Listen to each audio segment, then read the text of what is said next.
उधर यही तो हुआ, 10,000 वक्ता दूरदर्शी के उत्तर प्रदेश में बनाए गए थे। लेकिन मैं जब 28 मई को निकला, कल थी वो दिन, वो कल की तारीख थी 28 मई कल। अब ये 9 वर्ष पूरे हो गए मुझे संदेश प्रसारण करते करते, और तो मतलब यानी कोई नहीं टिका, कोई मिला ही नहीं।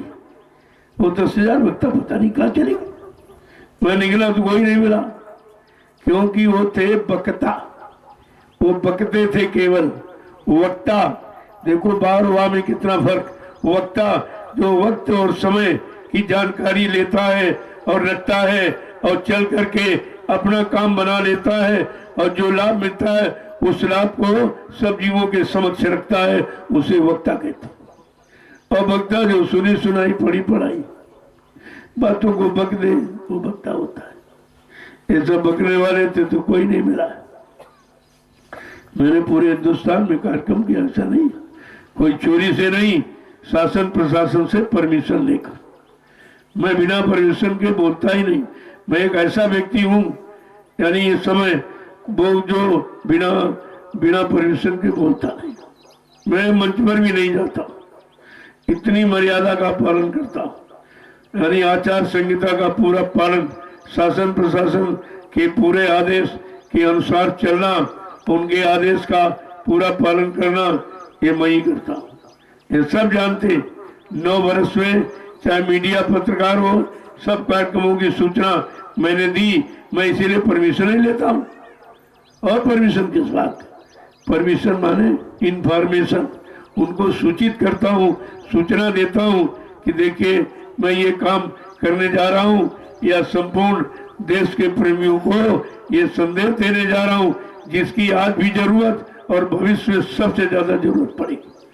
लेकिन किसी ने सुना नहीं सर, ये बात किसी के समझ में आई नहीं, क्योंकि ये मानव बुद्धि के परे है। जो मानव सोच रहा है, स्वार्थ लोभ लालच में रह रहा है, वो इसमें है नहीं, तो इसलिए उसकी बातें नहीं, बस की नहीं बात हुई। 9 वर्ष पूरे हो गए कल से। मैं बराबर समझा और आज भी दे रहा हूँ, अभी आपके सामने कह रहा हूँ। मेरा तो उसमें लोभ लालच कुछ है नहीं। मैं को अपनी कोई मसूरी, अपना कोई प्रचार तो करता नहीं। लोग कहते हैं अरे इनको अपने नाम का प्रचार करना चाहिए। मैंने कहा अपने नाम का प्रचार करना चाहिए कि गुरु के नाम का प्रचार करना? गुरु ने क्या अपने नाम का प्रचार किया? या जितने संत महापुरुष आए उनका इतिहास उठाइए, क्या उन्होंने अपने नाम का प्रचार किया?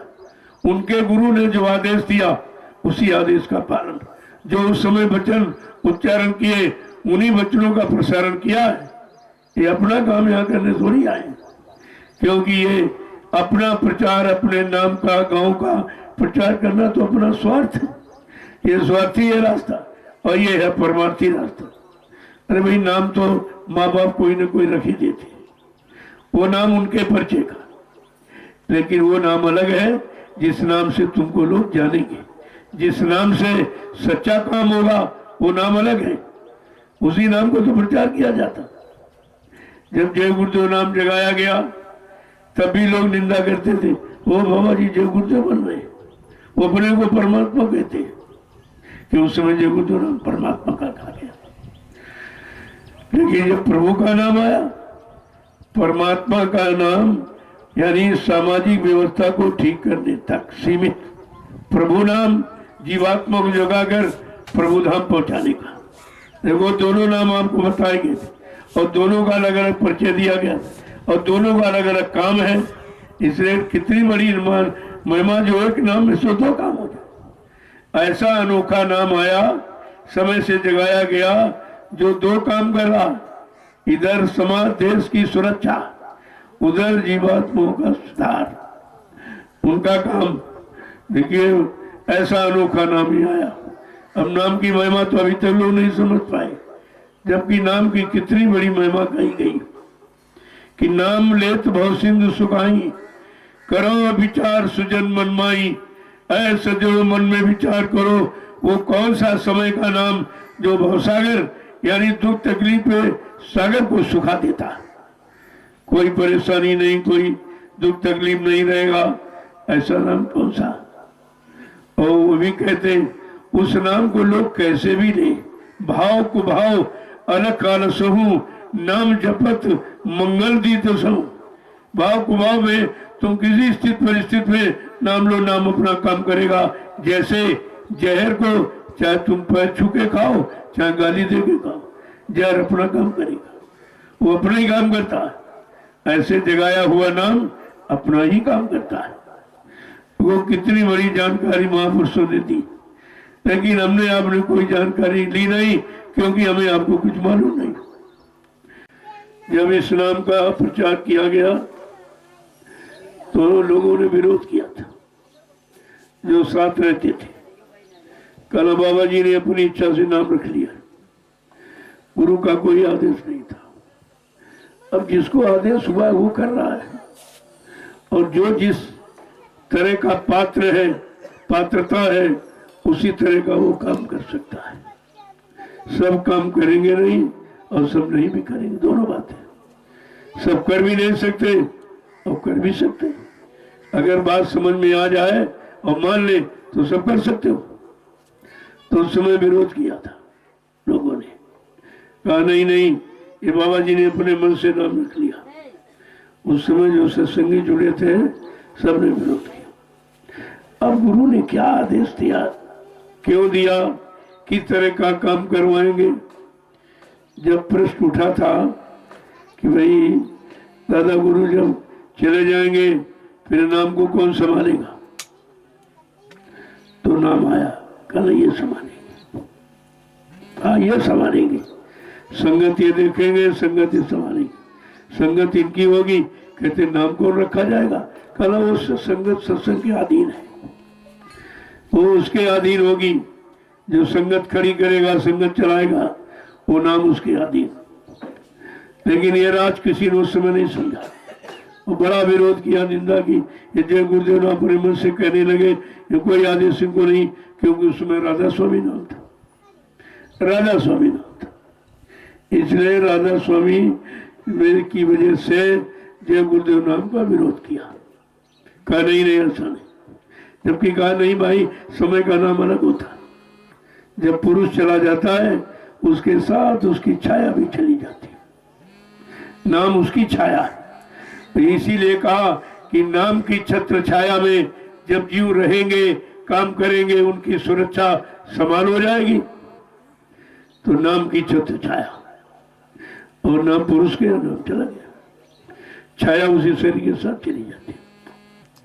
फिर श्रद्धा तो पैदा होगी, लेकिन तुम्हारा काम नहीं होगा। इसलिए कहा शरीर रहते अपना काम बना लो, अपना काम बना लो। अब जब शरीर लोगों ने प्रचार किया कि बाबा जी चले गए, फिर उनका वाला नामदान क्यों दोहरा रहे हो, छाया भी चली गई, फिर लाभ थोड़ी मिलेगा। जब ये कह रहे हो कि बाबा जी चले गए तो शरीर के साथ ये नाम की छाया भी चली जाती है, फिर नाम से कोई काम नहीं होगा, और जय गुरुदेव नाम से सबका काम हो रहा, किसका नहीं हो रहा। फिर अभी कैसा शरीर गया, जब छाया नहीं गई तो शरीर कैसे चला गया, ये पक्का प्रमाण है, और ये कोई नहीं बताएगा।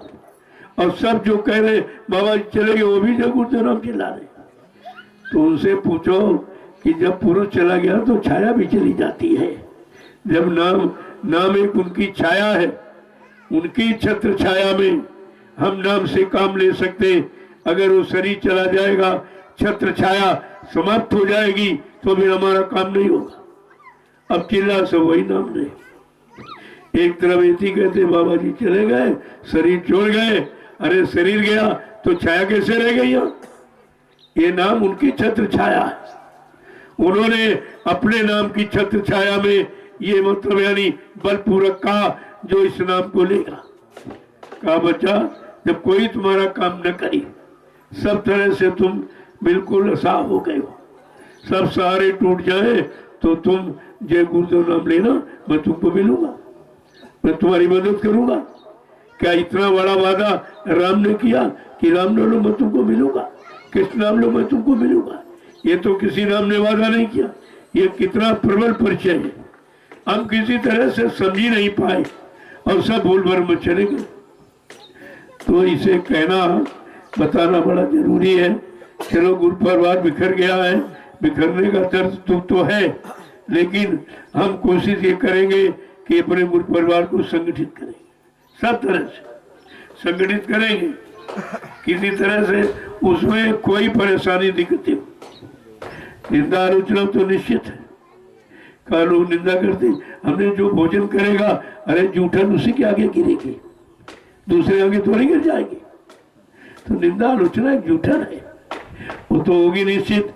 क्या निंदा आलोचना के डर से क्या सत्य काम को रोक दिया जाएगा? इसका मतलब तुम्हें खुद ही नहीं विश्वास, तुम मान सम्मान चाहते थे, निंदा से डर गए। जो मान चाहते वही अपमान से डरते, वो अपमान से डरते जिनको नाम चाहिए। लेकिन जो काम कर रहा उसको मान अपमान से क्या इससे लेना देना? अरे मान सम्मान भी तो काल का सामान है। जो दयाल का काम करने आया है वो काल के किसी सामान को पकड़ेगा ही नहीं। तुम कितनी निंदा करो, आलोचना करो, बुराई करो, ये काल का सामान है। इसलिए दयाल का पक्का जीव कभी सामान को नहीं पकड़ेगा, न इससे कभी नाराज होगा। कितने लोगों ने निंदा की, सब छपवा दिए, आज भी पैसा खर्च करके निंदा करें। और किसकी? गुरु की निंदा है।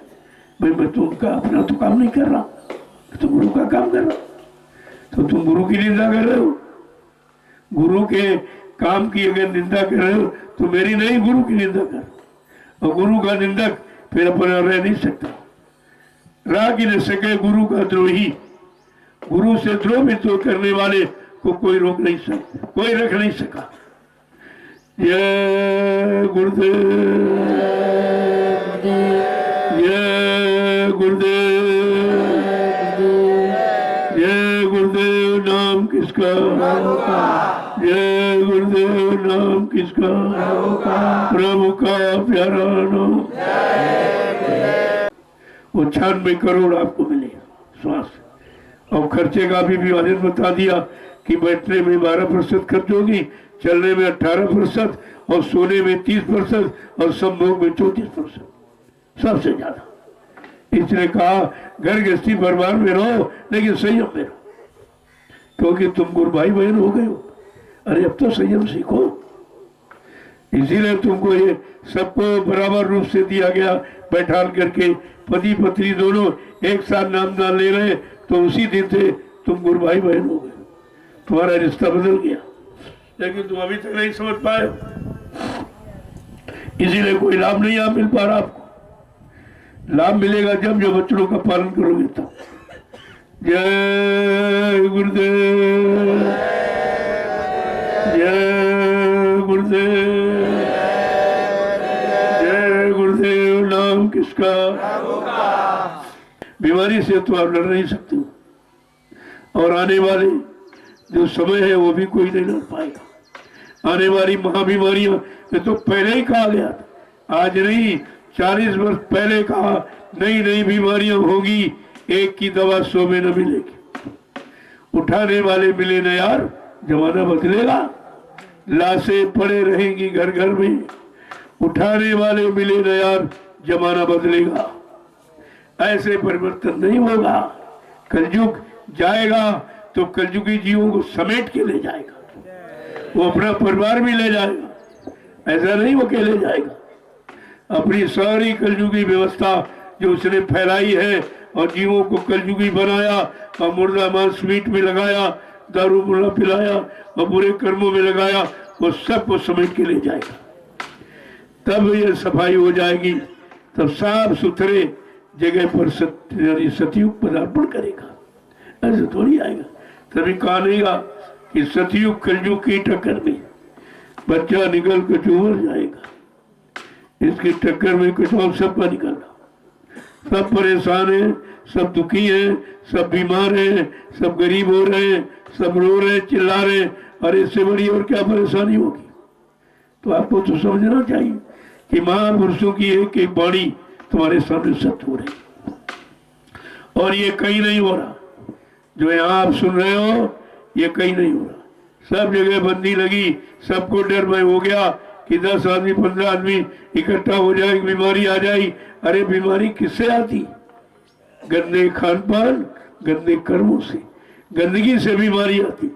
इसलिए इन लोगों ने तो सफाई अभियान चलाया, लेकिन इनको ये नहीं मालूम है कि सच्ची गंदगी कौन है, जो अगर उठा दी जाए तो बार बार सफाई की जरूरत नहीं पड़ेगी आपको। इनका सफाई अभियान है, उधर गंदगी का, गंदगी खाने का, गंदगी पीने का, गंदे कर्म करने का अभियान चलाया जा रहा है।